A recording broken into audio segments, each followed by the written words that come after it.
श्रीनगर के Nowgam police station में हाल ही में एक बहुत ही दुखद घटना हुई है। तो आज हम समझेंगे कि असल में उस रात हुआ क्या था और इसके पीछे की पूरी कहानी क्या है। तो सवाल उठता है, आखिर नौगाम पुलिस स्टेशन में हुआ क्या?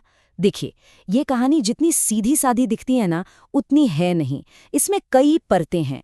चलिए एक एक करके इन्हें समझते हैं। तो कहानी शुरू होती है जम्मू कश्मीर के श्रीनगर से। शुक्रवार की देर रात थी। नौगाम पुलिस स्टेशन के अंदर से अचानक एक जोरदार धमाके की आवाज आती है और समझिए कि पूरा इलाका दहल जाता है। लेकिन रुकिए, ये कोई आतंकी हमला या बाहर से किया गया कोई ब्लास्ट नहीं था। ये हादसा तब हुआ जब पुलिस और फॉरेंसिक एक्सपर्ट्स की एक टीम जब्त किए गए कुछ विस्फोटकों से सैंपल निकाल रही थी। अब सोचिए ये कितना नाजुक और खतरनाक काम है, और बस उसी दौरान कुछ बहुत बड़ी गड़बड़ हो गई। अब देखिए, किसी भी धमाके का जो सबसे दुखद पहलू होता है वो है इंसानी जान का नुकसान। तो चलिए देखते हैं कि इस घटना की मानवीय कीमत कितनी भारी पड़ी। ये बताते हुए बहुत दुख हो रहा है, लेकिन इस हादसे में 4 लोगों ने अपनी जान गंवा दी। और सिर्फ इतना ही नहीं, 27 लोग घायल भी हुए, जिन्हें फौरन इलाज के लिए अस्पताल ले जाना पड़ा। और यहाँ एक बात पर गौर करना जरूरी है। जान गंवाने वाले और घायल होने वाले लोगों में ज्यादातर वही थे जो सीधे उन विस्फोटकों पर काम कर रहे थे, मतलब हमारे पुलिस अधिकारी और फोरेंसिक विशेषज्ञ। तो अब सबसे बड़ा सवाल, ये धमाका आखिर हुआ क्यों? शुरुआती जांच में जो बातें सामने आई हैं वो किसी आतंकी हमले की तरफ नहीं, बल्कि एक बेहद दुखद हादसे की तरफ इशारा कर रही हैं। चलिए जरा समझते हैं कि ये सब हुआ कैसे, स्टेप बाय स्टेप। सबसे पहले जब्त किए गए विस्फोटक थाने लाए गए। फिर फॉरेंसिक टीम ने उनसे सैंपल निकालने का काम शुरू किया, और बस इसी प्रोसेस के दौरान अचानक वो भयानक धमाका हो गया।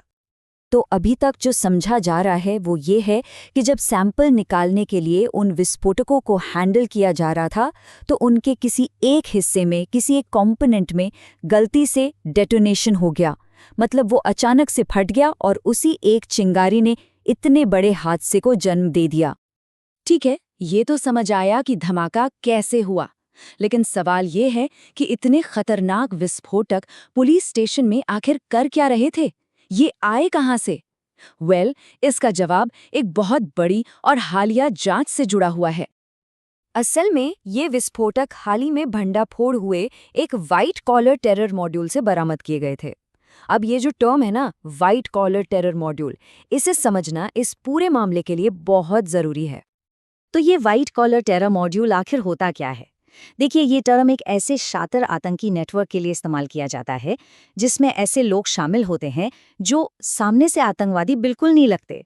आप कह सकते हैं कि ये पर्दे के पीछे के खिलाड़ी हैं, जो शायद फंडिंग का काम देखते हैं या प्लानिंग करते हैं, लेकिन जमीन पर खुद कोई एक्शन नहीं लेते।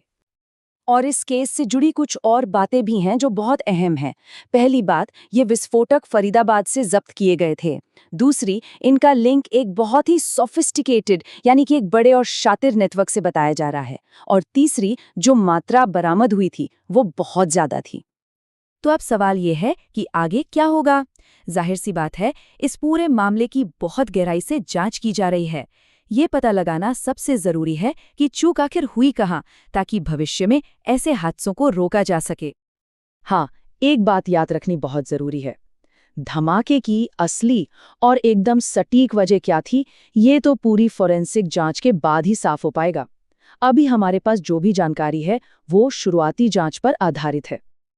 और ये पूरी घटना ना एक बहुत बड़ा और जरूरी सवाल खड़ा करती है। हमारे अधिकारी इतनी खतरनाक और हाई रिस्क वाली चीज़ों को कैसे हैंडल करते हैं? क्या हमारे पास जो नियम और प्रक्रियाएं हैं वो काफ़ी हैं, या उनमें सुधार की ज़रूरत है? यकीनन ये एक ऐसा सवाल है जिसका जवाब ढूंढना हम सबके लिए बहुत ज़रूरी है।